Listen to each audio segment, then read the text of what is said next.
Olá, meus queridos. Olá, minhas queridas. Eu sou Carlos Correia Santos, terapeuta multidimensional. E o objetivo desse vídeo é exatamente explicar para vocês o que é um terapeuta multidimensional, qual é a feição, qual é a estética do meu trabalho. E para explicar isso de uma maneira pertinente, eu preciso contar um pouquinho da minha história para vocês. Bem, eu começo como psicopedagogo especialista em educação inclusiva e logo depois especialista em autismo.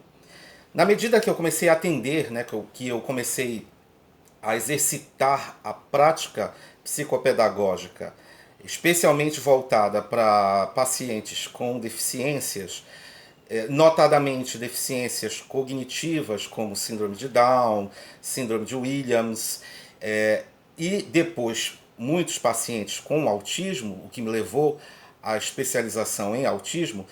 Eu rapidamente percebi a necessidade de uma feição interdisciplinar, multidisciplinar no meu trabalho.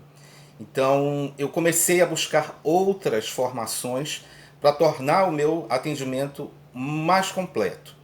E percebi que havia exatamente três campos, três dimensões que eu precisava contemplar da melhor forma possível para apresentar um atendimento eficaz e diferenciado, que eram as dimensões psicoeducacional, psicossensorial e psicorrelacional, notadamente com relação aos pacientes com autismo. Então vem a segunda formação, que é a musicoterapia, com a qual eu conseguia alcançar uma dimensão psicossensorial, né? Ainda assim, eu percebia que o meu trabalho poderia ficar um pouco mais completo, porque eu tinha nas demandas dos meus pacientes questões que invadiam a esfera psicorrelacional. Então surge o meu interesse, o meu compromisso de caminhar para uma formação psicoterapêutica mais centrada no atendimento da psique. E surge então a psicanálise. Eu começo a me formar psicanalista.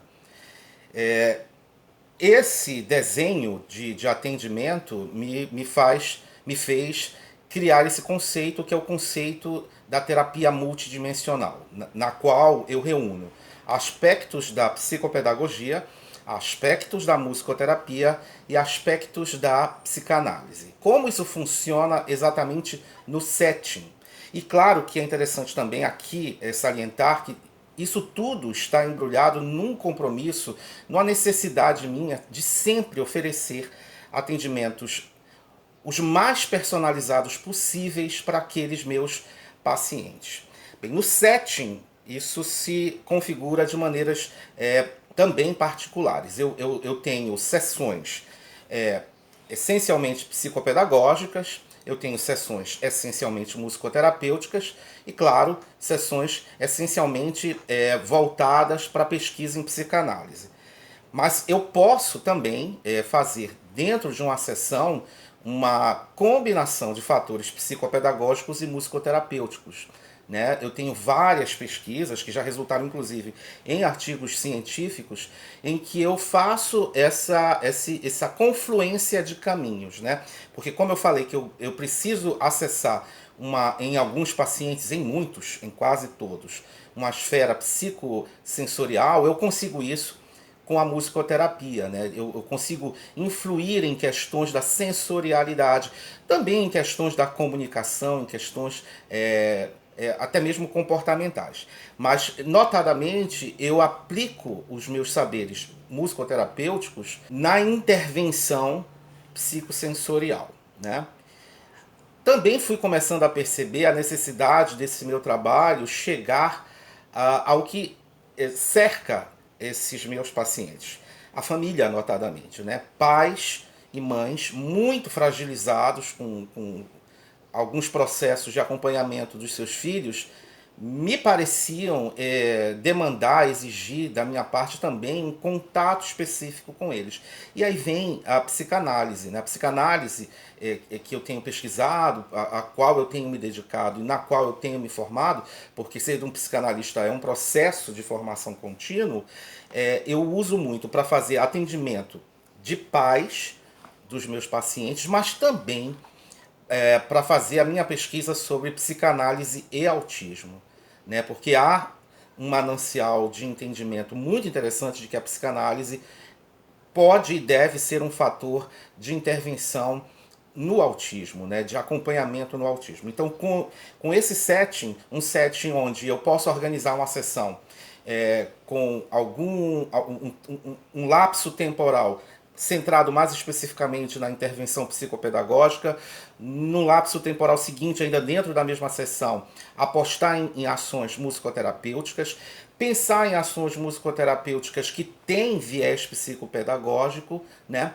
E também pensar em lapsos temporais da minha sessão ou sessões específicas, apartadas, em que eu vá trabalhar com pais ou mesmo com o meu paciente aspecto psicanalítico, né? Então, a musicoterapia, por exemplo, ela também dialoga com a psicanálise, sobretudo na questão do atendimento a pacientes autistas, né? Pacientes autistas, pacientes no espectro autista, têm dificuldade no que a psicanálise, a psicoterapia chama de transferência. Então eu posso usar a musicoterapia num momento específico como um potencializador do aspecto da transferência para que no momento seguinte, numa sessão específica, eu faça um trabalho psicanalítico. Então, o meu trabalho multidimensional é exatamente esse. Ele atende 3 dimensões. A dimensão psicoeducacional, em específico, então a psicopedagogia ocupa essa feição. O atendimento psicossensorial e a musicoterapia atende essa feição, e o atendimento psicorrelacional e a psicanálise vai ocupar essa questão. E assim eu desenho essa feição de atendimento multidimensional, particularizado para cada paciente. Eu vou sentar e montar um plano de atendimento com esses vieses, né? Ou com os 3, ou com um dos 3, com 2, para cada paciente. Isso me deu uma abertura, uma ampliação da pertinência de atendimento muito grande, e eu tenho colhido resultados muito bonitos nos meus settings, né? Porque a mediação relacional com a pessoa com deficiência, no meu entender, é notadamente uma exigência de prática multidisciplinar. Eu amarro esse conceito todo que eu tenho desenhado também com a outra questão, com outro entendimento.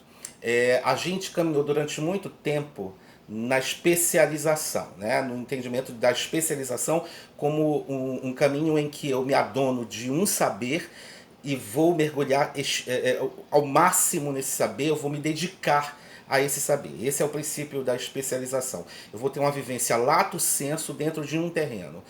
A mediação relacional com a pessoa com deficiência, no meu entender, traz um entendimento de que isso precisa ser repensado. A gente precisa, claro, ser o mais adonado possível nos saberes que nós escolhemos usar, mas eles precisam ser amplos, né? A pessoa com deficiência, notadamente a pessoa com TEA, ela nos exige conhecimentos e práticas clínicas variadas e amplas. Por isso eu tenho buscado especializações diversas para poder dar conta desse atendimento plural da pessoa com deficiência.